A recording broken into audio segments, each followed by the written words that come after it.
2024 के लोकसभा चुनाव में अब कुछ ही महीने बचे हैं। ऐसे में कांग्रेस नेता राहुल गांधी ने मणिपुर से मुंबई तक 6700 किलोमीटर से ज्यादा की भारत जोड़ो न्याय यात्रा शुरू कर दी है। बस से और पैदल होने वाली 66 दिनों की ये यात्रा 15 राज्यों की 100 लोकसभा संसदीय क्षेत्र और 337 विधानसभा क्षेत्र से गुजरेगी।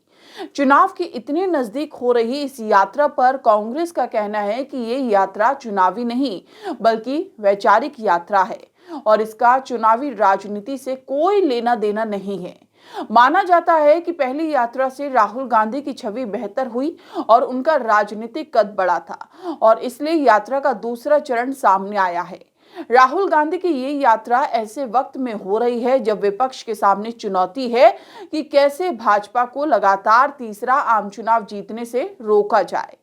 तमाम सर्वे कह रहे हैं कि प्रधानमंत्री देश के सबसे लोकप्रिय नेता हैं। राजस्थान, छत्तीसगढ़ और मध्य प्रदेश में जीत के साथ भाजपा की 28 में से 12 राज्यों में सरकार है, जबकि 4 अन्य राज्यों में इसकी गठबंधन सरकारें हैं। कांग्रेस की 3 राज्यों में सरकारें हैं, जिसमें तेलंगाना में मिली ताजा जीत भी शामिल है। राहुल गांधी की न्याय यात्रा कांग्रेस के लिए तो हर हिसाब से फायदेमंद होगी। जैसे भारत जोड़ो यात्रा से कांग्रेस कार्यकर्ताओं का जोश हाई हो गया था, एक बार फिर वैसी ही संभावना जताई जा सकती है। कुछ ही दिनों में चुनावी माहौल जोर पकड़ चुका होगा। हो सकता है चुनावी तारीखों की घोषणा भी कर दी जाए और वैसे माहौल में ये यात्रा तो चुनावी रोड शो जैसी ही होगी। रास्ते भर राहुल गांधी लोगों से केंद्र के बीजेपी और नरेंद्र मोदी सरकार के खिलाफ ही तो वोट मांग रहे होंगे। इससे पहले राहुल गांधी ने 7 सितंबर 2022 से 30 जनवरी 2023 तक भारत जोड़ो यात्रा की थी। 145 दिनों की यात्रा तमिलनाडु के कन्याकुमारी से शुरू होकर जम्मू कश्मीर में खत्म हुई थी। तब राहुल ने 3570 किलोमीटर की यात्रा में 12 राज्यों और 2 केंद्र शासित प्रदेशों को कवर किया था।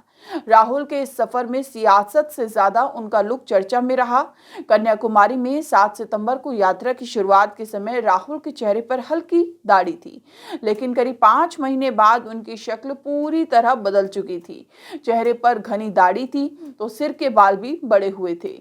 इधर राहुल की सफेद टी शर्ट भी चर्चा में रही, जिसे पहनकर वे कड़ाके की सर्दी में भी चलते नजर आए।